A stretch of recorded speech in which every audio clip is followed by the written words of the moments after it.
Hello guys, welcome back to my channel. But today we are joined by a special guest. Can you introduce yourself? Okay, hello everyone. My name is Erica, and I'm from the animation. Sorry banget, bentar. Boleh bahasa Indonesia nggak sih? Nggak apa-apa udah. Oke, Oke, nggak apa-apa. oke, aku pakai bahasa Indonesia aja deh izin.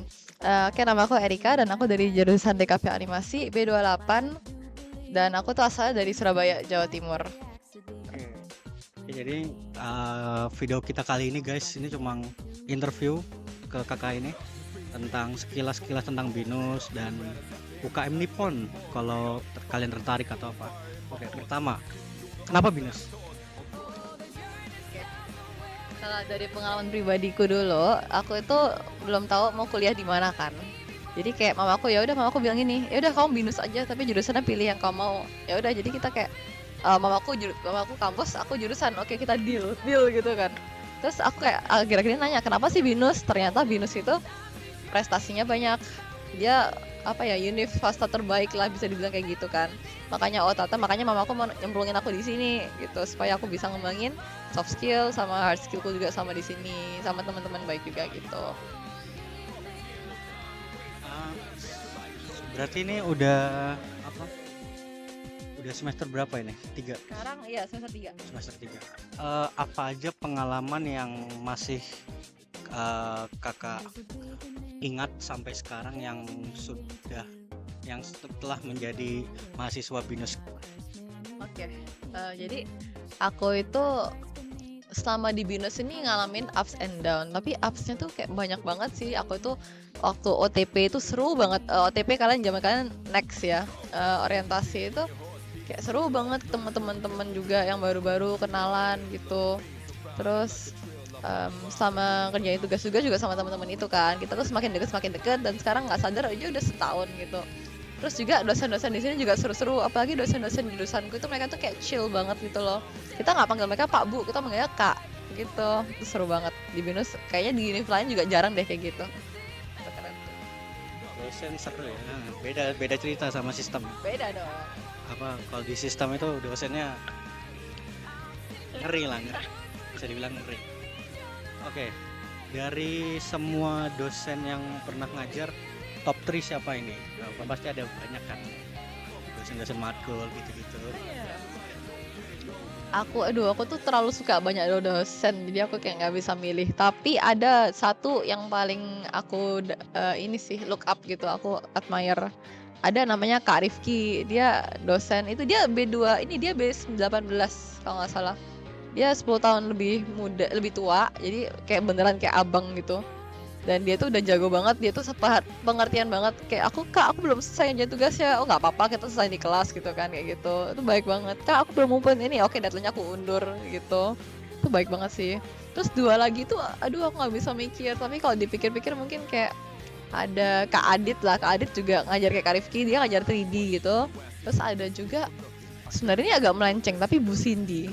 Bu Cindy itu ini dosen komsai dia. Dia ngajarin matkul AI di semester 2 aku. Dia baik banget, dosennya pengertian banget beneran. Nggak pernah marah. Cuma dia emang tegas tapi baik banget. Itu adjektif yang sangat cocok untuk dosen di Binus ini ya.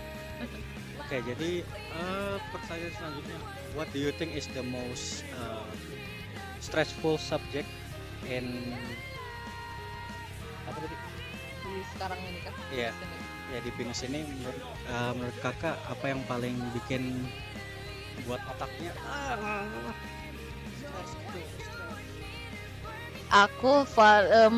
Kayaknya orang-orang udah pada tahu deh kalau di DKV animasi itu paling stres di semester 3, semesterku sekarang. Kenapa ya? Gara-gara ada 2 matkul, yaitu film sama fotografi. Itu beneran menguras dompet. Aku sebagai anak rantau kan harusnya kan menghemat ya kan, nggak punya penghasilan, terus kayak masih bergantung pada orang tua, terus ngeluarin duit banyak. Aku juga harus menghemat makananku gitu loh. Kenapa sih banyak? Karena tugasnya emang butuh kita tuh keluar-keluar terus. Jadi aku mau nggak mau kayak biaya transport, biaya apa gitu kan, itu harus beli gear juga. Kita kan pakai kamera kan, jadi kayak beli SD card, beli apa gitu, itu beneran menguras dompetku banget, beneran. Minjem ada, aku sempet minjem sama temen juga. Jadi kayak kalau bisa diusahakan banget nggak beli. Tapi kayak mungkin beberapa mungkin ada yang kecil-kecilnya tuh penawarnya harus beli. Tapi kalau ditumpuk-tumpuk juga ya akhirnya numpuk juga kan. Terus transport itu aku hampir setiap minggu pergi 2 kali ke Jakarta. Naik TJ atau naik Grab itu menguras banget beneran. Jakarta ini jadi kalau fotografi kita disuruh hunting foto, fotonya tuh juga kayak nggak boleh kayak di area binus lah udah biasa, caranya keluar sana jelajah gitu. Terus kalau film aku emang ada syuting di tempat yang agak jauh dan itu kita harus retake terus, jadi kita budgetnya udah bengkak banget. Susah ya. Film itu kalau nggak pas itu ya kayak gini nih, nggak ada komunikasi apa tiba-tiba dar jadi. Oke, pertanyaan seputar binus terakhir. What would you say to your younger self if you can go back in time? Ada kayak misal kasih pencerahan atau kasih tips gitu buat masa mudanya. Jadi dulu tuh aku tuh anak yang bener-bener apa ya, pendiam lah. Aku tuh dulu aku SD pernah berprestasi, terus aku SMP tuh beneran diem. Aku tuh nggak ada apa-apa, nggak ada yang mencolok lah intinya. Terus pas SMA tiba-tiba kayak prestasi lagi gitu kan. SMA ini aku belajar kalau oh ternyata aku tuh kayak bisa lah. Aku di SMA tuh kayak bisa belajar lebih aktif, bisa lebih pede. Aku tuh dulu takut banget presentasi di depan kelas kan. Sekarang aku bisa presentasi di depan kelas gitu. Tapi meskipun agak grogi, tapi aku lebih bisa daripada dulu. Dan sampai kuliah ini kayak semakin menjadi-jadi, aku semakin kayak lebih pede dikit, terus semakin berani ngambil aktif-aktif di mana-mana. Aku dulu tuh kayak diem banget, nggak ikut organisasi, nggak ikut apa. Sekarang aku kayak udah berani ngambil kayak gituan, aku udah berani kayak ambil tanggung jawab apa gitu.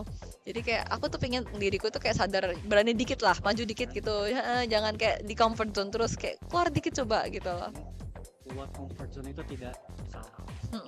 Mending kayak regret apa ya, udah mencoba daripada nggak pernah mencoba. Berani mencoba itu, berani mencoba. Oke, sekarang kita masuk ke pertanyaan seputar Nippon nih. Kenapa kita harus join UKM Nippon nih Kak? Wow. Waduh. Kalau kalian itu wibu kayak aku, tapi wibunya nggak harus kayak akut banget ya. Wibunya boleh kayak wibu yang kayak dangkal gitu, atau mau wibu yang veteran gitu, nggak apa-apa. Kalian bisa menemukan teman-teman yang sefrekuensi sama kalian di sini. Tapi meskipun udah frekuensi, mereka juga baik banget gitu loh. Mereka bukan wibu yang kayak nggak mandi atau wibu apa gitu, bukan. Nggak, mereka beneran anak-anak baik yang kebetulan juga suka di Jepangan, dan itu juga pengetahuan mereka mendalam banget. Itu ngobrolnya asik banget. Terus juga kalau misalnya sesuai divisi kan, jadi kayak bisa mengasah skill gitu kan, mengasah skill masing-masing. Misal kalau jurnalis bisa kayak bisa semakin bagus nulisnya, semakin bagus interviewnya. Aku media mungkin bisa apa namanya, bisa lebih bagus gambarnya, bisa lebih bagus apa ya. Terus juga relasi koreksi juga sih sebenarnya. Ini di semester ini join Nippon semester 1. Kenapa kakak ini tertarik sama divisi jurnal di awal-awal? Oh So, iya, Oke. Jadi aku dulu emang tertarik di divisi media sama jurnal. Aku tuh suka jurnal dulu karena aku tuh emang suka nulis. Aku suka ngetik-ngetik.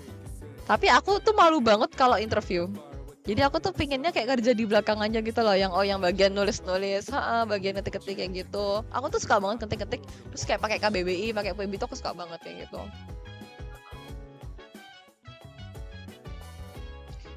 mau nanya apa lagi ya? Oh ya, kalau misal, can you describe one series or one movie, one anime that can make you go, oh shit, that is relatable to you? What is it? Oh ya, aku nggak bisa langsung kepikiran on the spot, tapi mungkin kayak ada, kalau mungkin kayak karakter anime yang bisa aku agak relate dikit gitu, itu Momozono Nanami dari Kami-sama Kiss. Dia itu anime, iya, itu anime shoujo. Dia tuh kayak meskipun kayak struggle-nya banyak banget, dia tuh kayak terus berusaha jadi positif, nyari sisi positifnya di mana-mana gitu kan. Terus dia juga agak clumsy gitu, mirip kayak aku lah. Itu aku kayak, oh, aku bisa agak relate nih sama karakter ini gitu. Basket yang Honda. Aku lupa, aku jujur nggak nonton, tapi aku tahu ceweknya itu juga, ya cewek-cewek shoujo gitulah ya. Biasa, heeh. Ya, aku suka Reverse Harem. Life ya menurut dia. Gua beda. Oke, yang terakhir yang seputar Nippon. What would you like to say to the student of Binus out there, or maybe like someone who is interested in UKM Nippon? What would you like to say to them? Oke, untuk capis-capis sekarang kah? Capis atau Untuk anak-anak yang emang tertarik Nippon gitu ya. Oke, kalau misalnya kalian kayak aku dulu, aku tuh SMA tuh nggak pernah berorganisasi. SD, SMA tuh aku nggak pernah, SD, SMP, SMA, aku tuh nggak pernah berorganisasi karena aku tuh nggak merasa, oh, I don't belong here gitu loh. I don't think I belong here, karena kayak minat sih minat, tapi kayak nggak sampai passion. Nah, pas di Binus nyampe, oh ada UKM Nippon Club, apa nih isinya, wow ini sesuai dengan minatku, dan apa ya, kayak langsung membangkitkan kenangan memori dulu gitu loh. Dulu aku ibu aku, terus aku sempat berhenti. Wow, ini membangkitkan ibuku lagi gitu kan. Terus kayak ini waktu yang tepat buat kayak rediscover keminatan dan passion kalian di budaya Jepang gitu. Nggak harus anime, budaya Jepang juga belajar di sini kan ya. Jadi kayak dicoba aja sih. Jangan sampai ketinggalan kesempatan ini. Kesempatan terakhir kita untuk berorganisasi di budaya Nippon selama jadi mahasiswa gitu. Oke, kita masuk segmen terakhir. Ini pertanyaan-pertanyaan hots dari diri sendiri. Kakak ini takut apa?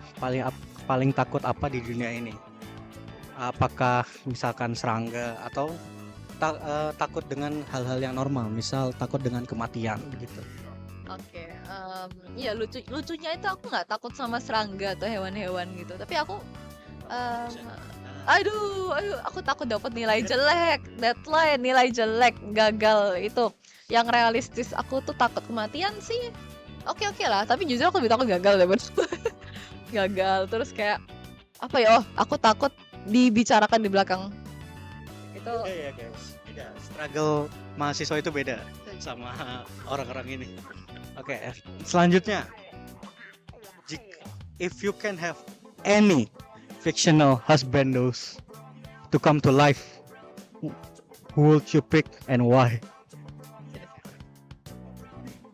Zayn dari Love and Disgrace. Zayn. Jujur aku baru tahu dia setahun, tapi aku udah merasa dia kalau jadi real life orang tua aku langsung setuju. Dia udah anak baik, dokter, terus apa ya, baik banget lah intinya. Dia kayak caring banget. Udah lah, ini suami impian orang-orang Cina seperti aku. Space itu yang video game itu berarti? Iya, yang di HP itu. Nah itu Game perempuan gitu.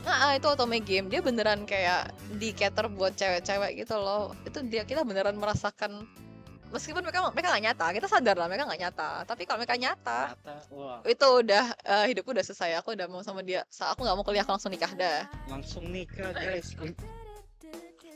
Mimpi dengan tinggi guys. Oke, tapi kalau misalkan yang karakter yang kakak bilang itu beneran hidup,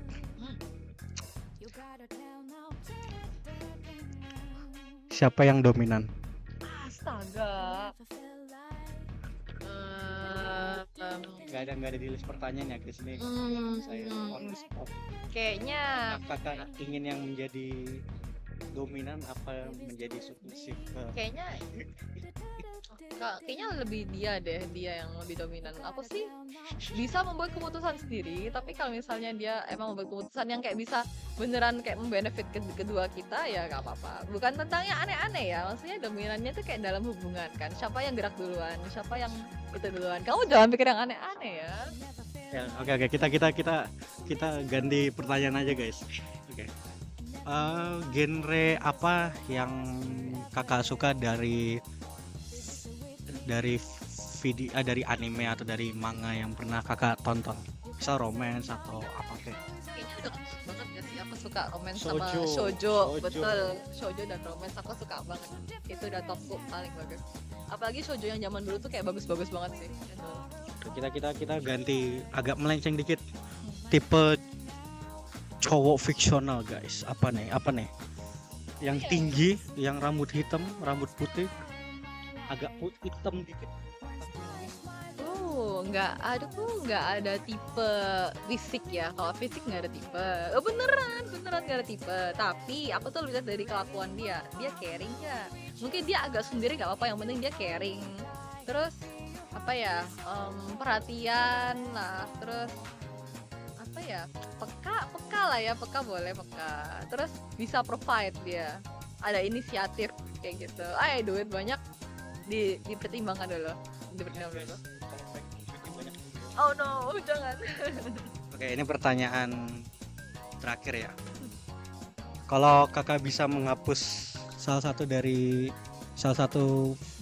antara video dan movie atau apa dan musik, kakak pilih apa? Yang Jadi visual atau auditori ya? iya, visual atau auditory. Kakak nggak bisa hidup itu tanpa apa dari salah satu. Apa ya? Aku tuh suka dua-duanya. Sebagai anak DKV juga sebenarnya Iya, suka harusnya kan visual ya. visual. Tapi ya Tapi jujur musik juga. aku lebih suka musik daripada visual. Karena aku sendiri kayak aku kalau belajar juga kayak auditori gitu dari belajar. Terus aku tuh lebih resonan sama musik daripada sama visual juga gitu. Meskipun aku anak DKV, harusnya aku pilih visual, tapi aku lebih connect sama musik gitu. Itu lebih ke enjoyer ya. Betul. Bikin musik juga nggak atau apa? Bikin musik sih enggak, tapi aku suka nyanyi-nyanyi. Nyanyi Yes. nyanyi apa nih? Aduh, Pop, pop, banyak. J-pop. J-pop dulu pernah, J-pop zaman-zaman dulu ibu aku J-pop pernah. Terus paling kayak musikal. Terus pop, kadang-kadang pop juga ada tapi kayak jarang sih. Kadang musikal, terus kayak Chinese pop juga, Japanese pop. Kadang-kadang bahkan random juga ada K-pop gitu. Jadi kayak beneran acak, yang penting enak. Oke, kita last question of the day guys. Top 5 anime of all time. Genre apa aja? Oke. Aku suka. Kamu tahu Twin Star Exorcist nggak? Twin Star Exorcist. Oh iya. Animenya Aku lebih suka sih. manganya, Iya, betul. betul. Lebih suka manganya. Emang animenya tuh kayak Agak ya, kurang.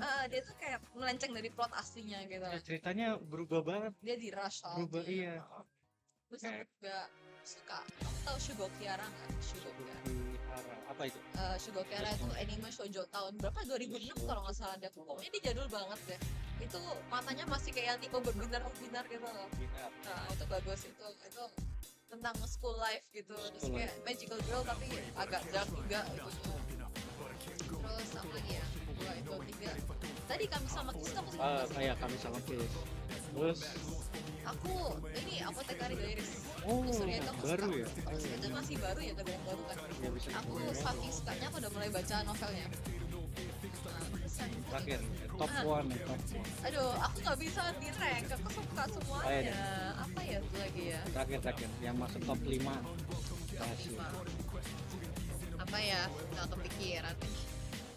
Paling anime lain yang aku suka itu Kanojo Karishimasu kan? enggak. Inuyasha nggak sih? Oh my god, Inuyasha. Iya, Inuyasha. Kamu jadul banget ya kayaknya ya. Jadul banget. Jarang banget. Bukan mempersalahkan rasa taste-nya ya, cuma Inuyasha itu gue tanya ke orang-orang itu jarang masuk top 10 mereka. Iya. Pada incer yang sekarang kayak LED atau Etis bagus sih. Inuyasha itu bagus kan? Jujur aku lebih ke arah anime zaman dulu ya. Mungkin karena dulu aku ibu parah gitu kan. Sekarang kayak ibu video. Inuyasha itu yang aku itu pernah ada tuh yang waifu yang pakai baju merah, gue lupa namanya. Emang itu enak guys. Enggak. Oke, kita akhiri aja interview kali ini. Udah agak panjang juga ya guys. Sekian dari kami. Bye bye.